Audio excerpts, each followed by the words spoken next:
Hi hello guys welcome back to my YouTube channel. So friends, ಇವತ್ತಿನ video ತುಂಬಾನೇ informative ಆಗಿರುವಂಥ ವಿಡಿಯೋನ skip ಮಾಡ್ದಲೇ ಪೂರ್ತಿಯಾಗಿ ನೋಡಿ. ನೀವು ಯಾರಾದ್ರೂ ಫಸ್ಟ್ ಟೈಮ್ ನನ್ನ ಚಾನಲ್ಗೆ ವಿಸಿಟ್ ಮಾಡಿದರೆ ಪ್ಲೀಸ್ ಚಾನಲ್ನ ಸಬ್ಸ್ಕ್ರೈಬ್ ಮಾಡ್ಕೊಳ್ಳಿ, ಲೈಕ್ ಮಾಡಿ, ಹೆಚ್ಚೆಚ್ಚು ಶೇರ್ ಮಾಡಿ. ನಮ್ಮ ಸೌಂದರ್ಯದ ಮೊದಲ ಕಾಣಿಕೆ, ಅದನ್ನು ಸರಿಯಾಗಿ ನೋಡಿಕೊಂಡರೆ ಆರೋಗ್ಯ ಸೌಂದರ್ಯವು ಚೆನ್ನಾಗಿ ಉಳಿಯುತ್ತದೆ ಮತ್ತು ಸರಳ ವ್ಯಾಯಾಮ ಆರೈಕೆ ಮಾಡಿದರೆ ಈ ಎಲ್ಲದನ್ನು ಕೂಡ ಇನ್ನಷ್ಟು ಸುಂದರವಾಗಿಸುತ್ತದೆ. ನಾನು ಇವತ್ತು ಸೌಂದರ್ಯದ ವೃದ್ಧಿಗಾಗಿ ಕೆಲವು ಟಿಪ್ಸ್ಗಳನ್ನು ನಿಮ್ಮ ಜೊತೆ ಶೇರ್ ಮಾಡ್ಕೊಳ್ತಾ ಇದ್ದೀನಿ. ಸುಕ್ಕು ರಹಿತ ಬಿಗಿಯಾದ ತ್ವಚೆ ಬೇಕೇ? ದುಬಾರಿ ಕೊಲಾಜಿನ್ ಪೌಡರ್ಗಳ ಬದಲು ನೈಸರ್ಗಿಕವಾಗಿ ಕೊಲಾಜಿನ್ ಉತ್ಪಾದನೆಯನ್ನು ಹೆಚ್ಚಿಸುವ ಮತ್ತು ತ್ವಚೆಯ ಸ್ಥಿತಿಸ್ಥಾಪಕತ್ವವನ್ನು ಸುಧಾರಿಸುತ್ತದೆ. ದುಬಾರಿ ಪೌಡರ್ಗಳ ಬದಲು ಈ ನೈಸರ್ಗಿಕ ಆಹಾರಗಳನ್ನು ನಿಮ್ಮ ದೈನಂದಿನ ಆಹಾರ ಕ್ರಮದಲ್ಲಿ ಸೇರಿಸಿ ಸಮತೋಲನ ಆಹಾರ, ಸಾಕಷ್ಟು ನೀರು ಮತ್ತು ಉತ್ತಮ ಜೀವನ ಶೈಲಿಯೊಂದಿಗೆ ನಿಮ್ಮ ತ್ವಚೆಯ ಸ್ಥಿತಿಸ್ಥಾಪಕತ್ವವನ್ನು ನೈಸರ್ಗಿಕವಾಗಿ ಹೆಚ್ಚಿಸಿಕೊಳ್ಳಿ. ಡೆಡ್ ಸ್ಕಿನ್ ತೆಗೆದುಹಾಕಲು ಮತ್ತು ಮುಖಕ್ಕೆ ಹೊಸ ಹೊಳಪು ನೀಡಲು ಎಕ್ಸ್ಫೋಲಿಯೇಟರ್ಗಳು ಬೇಕು. ಆದರೆ ಹಣ್ಣುಗಳಲ್ಲಿರುವ ಕಿಣ್ವಗಳು ಯಾವುದೇ ಉಜ್ಜುವಿಗೆ ಇಲ್ಲದೆ ಅಥವಾ ರಾಸಾಯನಿಕಗಳು ಇಲ್ಲದೆ ನೈಸರ್ಗಿಕವಾಗಿ ಈ ಕೆಲಸವನ್ನು ಮಾಡುತ್ತವೆ. ಎಲ್ಲಿ ಬಣ್ಣ ಬಣ್ಣದ ಹಣ್ಣುಗಳು ಮತ್ತು ತರಕಾರಿಗಳು, ಬೆರಿ ಹಣ್ಣುಗಳು, ಪಾಲಕ್, ಟೊಮ್ಯಾಟೊ ಆಂಟಿ ಆಕ್ಸಿಡೆಂಟ್ಗಳಿಂದ ತುಂಬಿವೆ. ಇವು ಫ್ರೀ ರಾಡಿಕಲ್ಗಳಿಂದ ತ್ವಚೆಗೆ ಹಾನಿಯಾಗುವುದನ್ನು ತಡೆಯುತ್ತವೆ, ಕೊಲಾಜಿನ್ ಅನ್ನು ರಕ್ಷಿಸುತ್ತದೆ. ಕ್ಯಾರೆಟ್ ಮತ್ತು ಗೆಣಸಿನಲ್ಲಿ ಇರುವ ಬೀಟ್ ಕ್ಯಾರೋಟಿನ್ ವಿಟಮಿನ್ ಎ ಆಗಿ ಪರಿವರ್ತನೆಯಾಗುವುದು. ಇದು ಹೊಸ ಜೀವಕೋಶಗಳ ಬೆಳವಣಿಗೆಗೆ ಸಹಾಯ ಮಾಡುತ್ತದೆ.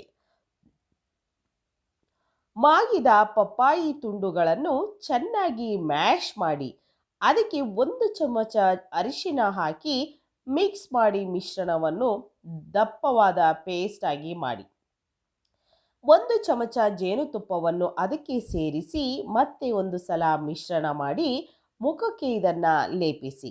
ಇದರಿಂದ ಮುಖದ ಕಾಂತಿ ಹೆಚ್ಚಾಗುತ್ತದೆ. ಪಪ್ಪಾಯಿಯನ್ನು ತೆಗೆದುಕೊಂಡು ಅದರ ಮ್ಯಾಶ್ ಮಾಡಿ ನಿಮ್ಮ ಹಿಮ್ಮಡಿಯ ಬಿರುಕುಗಳಿಗೆ ಅದನ್ನು ಅನ್ವಯಿಸಿ ಸುಮಾರು 15 ನಿಮಿಷಗಳ ನಂತರ ತೊಳೆಯಿರಿ. ಹಿಮ್ಮಡಿ ಸ್ಮೂತ್ ಆಗಿ ಇರುತ್ತದೆ.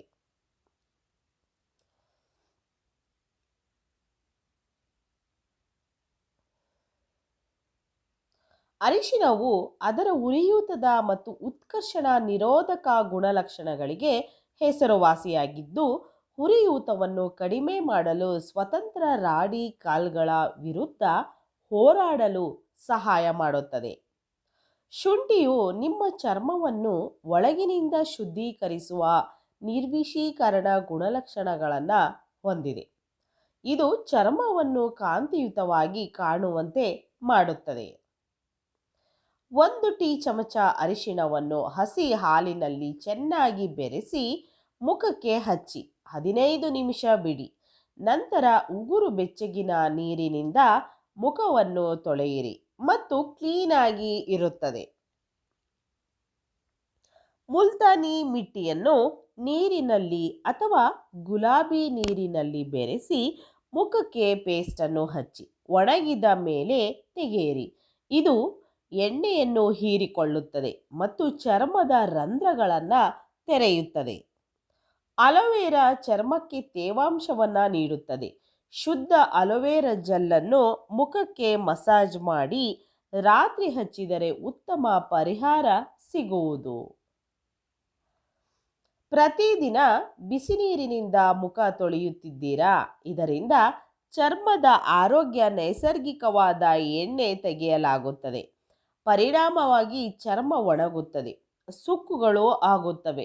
ಚರ್ಮದ ತಾಜಾತನಕ್ಕಾಗಿ ಉಗುರು ಬೆಚ್ಚಗಿನ ಅಥವಾ ತಣ್ಣಗಿನ ನೀರಿನಿಂದ ಮುಖವನ್ನು ತೊಳೆಯಿರಿ. ಪಪ್ಪಾಯಿಯಲ್ಲಿ ಪಾಪೈನ್ ಎಂಬ ಪ್ರೋಟೀನ್ ಜೀರ್ಣಕಾರಿ ಕಿಣ್ವ ಇದೆ. ಇದು ವಿಟಮಿನ್ ಸಿ ಮತ್ತು ಇ ನಂತಹ ಇತರ ಪೋಷಕಾಂಶಗಳೊಂದಿಗೆ ಸೇರಿಕೊಂಡು ಪಪ್ಪಾಯಿನ್ ಉರಿಯೂತವನ್ನು ಕಡಿಮೆ ಮಾಡಲು ಸಹಾಯ ಮಾಡುತ್ತದೆ.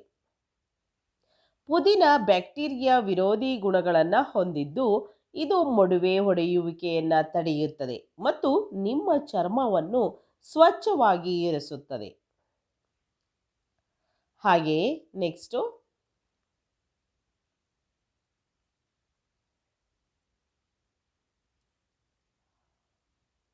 ಸೌತೆಕಾಯಿಗಳು ನೀರು ಮತ್ತು ಸಿಲಿಕಾನಿಂದ ತುಂಬಿರುತ್ತವೆ.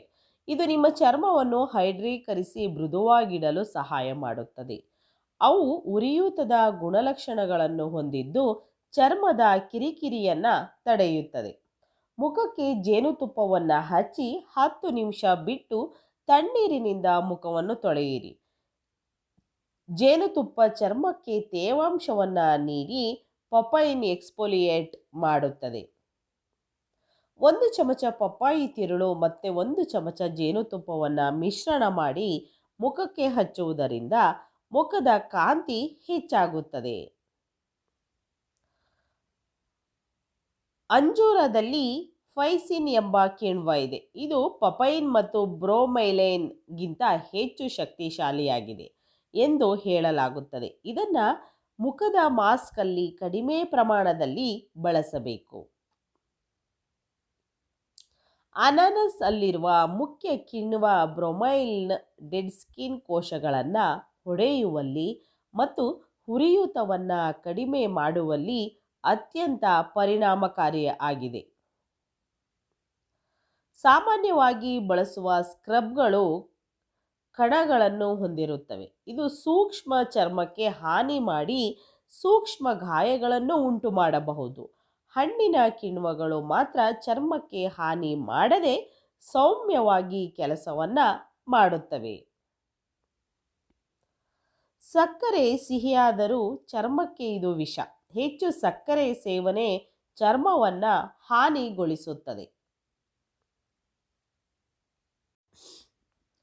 ರಾತ್ರಿ 8 ಗಂಟೆಗಳ ಕಾಲ ನಿದ್ರೆ ಮಾಡುವುದು ಸೌಂದರ್ಯದ ಗುಟ್ಟು. ಕಡಿಮೆ ನಿದ್ರೆ ಚರ್ಮದ ಪುನರ್ನಿರ್ಮಾಣ ಕ್ರಿಯೆಯನ್ನು ಹದಗೆಡಿಸುತ್ತದೆ. ಮುಖವನ್ನು ಪದೇ ಪದೇ ಮುಟ್ಟುವುದು ಅಭ್ಯಾಸ ಕಡಿಮೆ ಮಾಡಿ. ಕೈಯಲ್ಲಿ ಬ್ಯಾಕ್ಟೀರಿಯಾಗಳು ಇರುವುದರಿಂದ ಚರ್ಮದ ಮೇಲೆ ಪರಿಣಾಮ ಬೀಳುತ್ತದೆ. ಚರ್ಮದ ಮೇಲೆ ಅಲರ್ಜಿ, ಮೊಡವೆ ಆಗುತ್ತವೆ. ಆದ್ದರಿಂದ ಮುಖವನ್ನು ಮುಟ್ಟುವ ಮುನ್ನ ಕೈಯನ್ನು ಸ್ವಚ್ಛವಾಗಿರಿಸಿ. ವೀಕ್ಷಕರೇ, ಇವತ್ತಿನ ಈ ಎಲ್ಲ ಮಾಹಿತಿಗಳು ನಿಮಗೆ ಇಷ್ಟ ಆಗಿದೆ ಅಂತ ನಾನು ಭಾವಿಸ್ತೀನಿ. ಇಷ್ಟ ಆಗಿದರೆ ಖಂಡಿತ ನನ್ನ ಚಾನಲ್ನ ಸಬ್ಸ್ಕ್ರೈಬ್ ಮಾಡ್ಕೊಳ್ಳಿ, ಹಾಗೆ ಲೈಕ್ ಮಾಡಿ ಮತ್ತು ಹೆಚ್ಚೆಚ್ಚು ಶೇರ್ ಮಾಡೋದಂತೂ ಮರಿಬೇಡಿ. ಸೊ ಇವತ್ತಿನ ವಿಡಿಯೋ ಸ್ವಲ್ಪನಾದರೂ ಇನ್ಫಾರ್ಮೇಟಿವ್ ಆಗಿದ್ದರೆ ಚಾನಲ್ನ ಸಬ್ಸ್ಕ್ರೈಬ್ ಮಾಡ್ಕೊಳ್ಳಿ ಮತ್ತು ಇನ್ನು ಮತ್ತಷ್ಟು ಹೆಚ್ಚಿನ ಒಂದು ವಿಡಿಯೋಗೋಸ್ಕರ ನನ್ನ ಚಾನಲ್ನ ಸಬ್ಸ್ಕ್ರೈಬ್ ಮಾಡ್ಕೊಳ್ಳೋದು ಮರಿಬೇಡಿ. ಇವತ್ತಿನ ಈ ವಿಡಿಯೋನ ಇಲ್ಲಿಗೆ ಮುಗಿಸ್ತಾ ಇದ್ದೀನಿ. ಮತ್ತೆ ಇನ್ನೊಂದು ಹೊಸ ವಿಡಿಯೋ ಜೊತೆ ಬರ್ತೀನಿ. ಅಲ್ಲಿವರೆಗೂ ನಿಮಗೆಲ್ಲರಿಗೂ ಕೂಡ ಹೃದಯಪೂರ್ವಕವಾಗಿ ಧನ್ಯವಾದಗಳು.